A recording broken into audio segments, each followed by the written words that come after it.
This is the 2014 Jeep Compass, and it has the standard dashboard in it. So key it up, got all the lights and everything.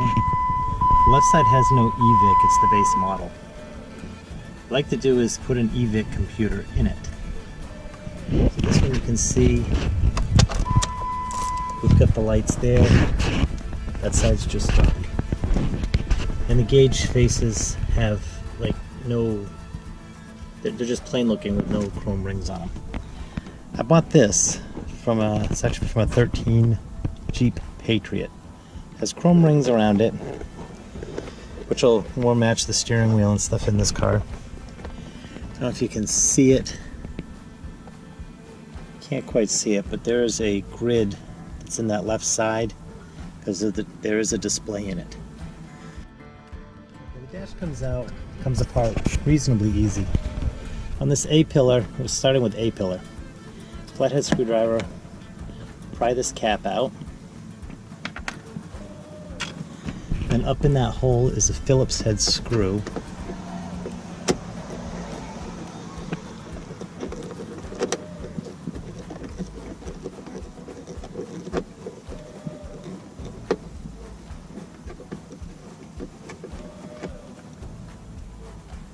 Just right there. And then pull this rubber gasket off. That just pulls out. It's held on by friction. And then this, just kind of pull it in, jiggle it loose, and it comes right out. Then we got to take the stereo out. To get that out, this just has a press fit. I'm going to use a plastic pry tool. Work it under there. Pry the little clips out.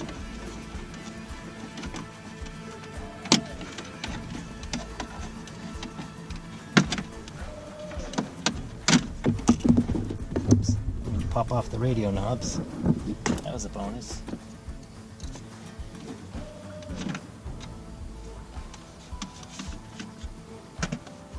And then this has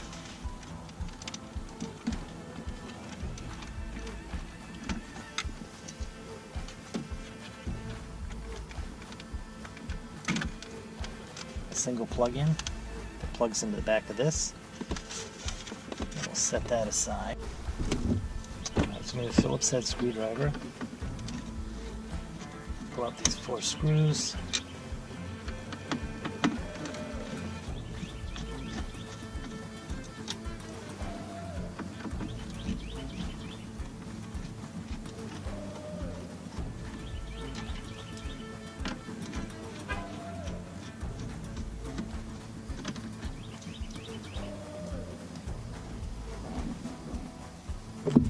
Radio will slide out,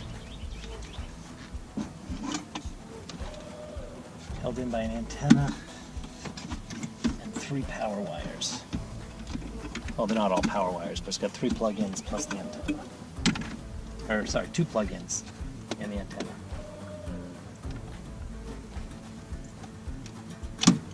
Like all the rest of the plugs, a lot of them on a car, there's a little push button. Push the button and slide it out. Gray and a black, you can't put them in wrong. The antenna has this little orange thing to work that off. Actually, it's red.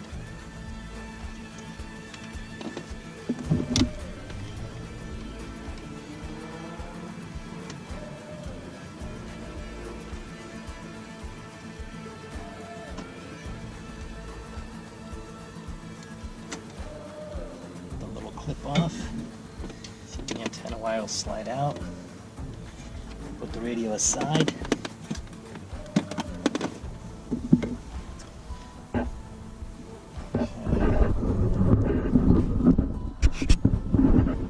this top piece of the dash has to come off. So if you push down, get the pry tool under there. You pop up all these clips.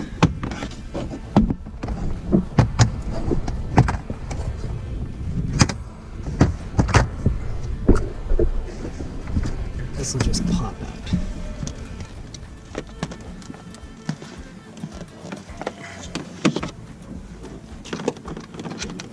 There it goes. And then put that aside.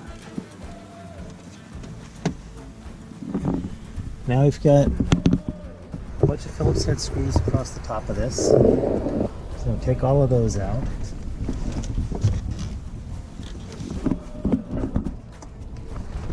And then this side cover next to the dash. That also gets the pry tool.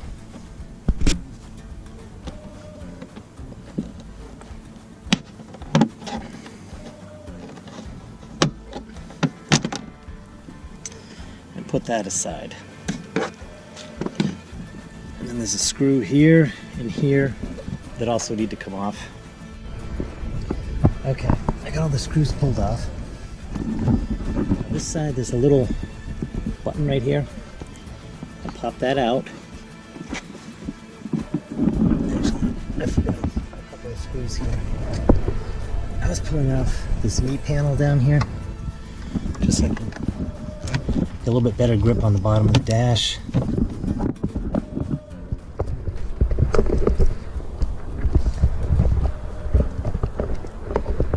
Get this pulled out real quick.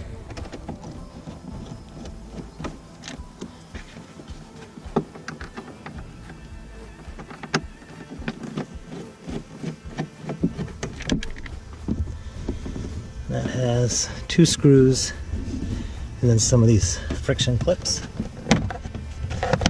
and then put that aside. Now get this grip here to help open the dash.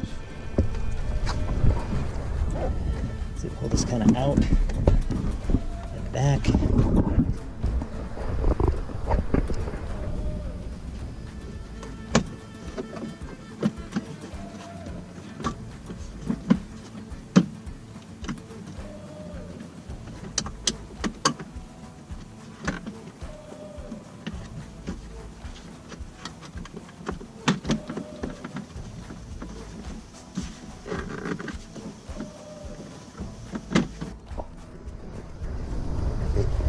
Okay, now I got all those screws pulled out. I also got these 4 screws in here, above and below the stereo for the center stack. And then we can pull this free, back and up.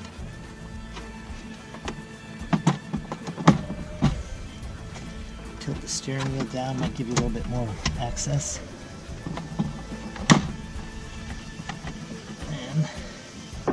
Once I'm up that high, I can access, there's a couple screws down in there, and there's 4 of them that hold that gauge cluster in.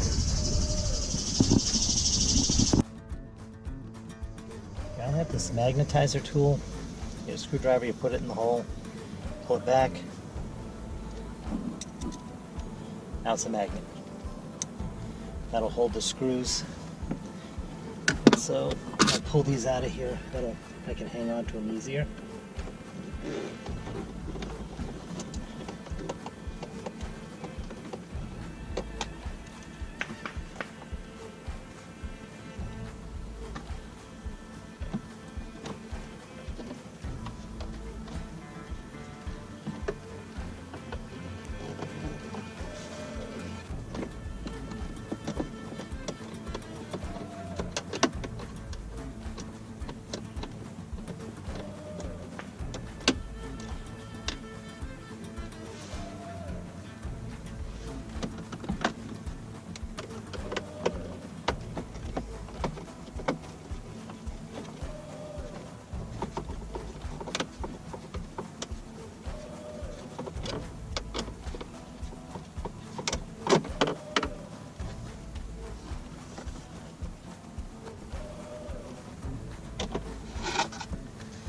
Okay, once the gauge cluster is loose, you can roll it over.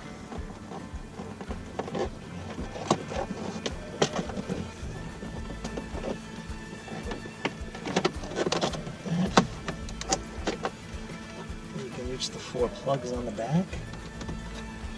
They only go in one way, you can't get them backwards.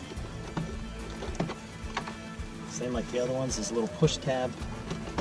You jiggle them, they should come right out.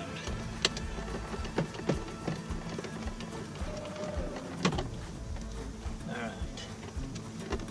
And then pry that back up. Gauge panel back over, and it should slide out.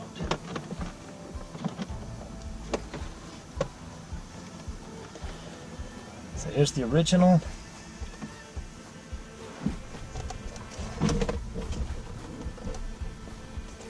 And that's the one that's going to go back in.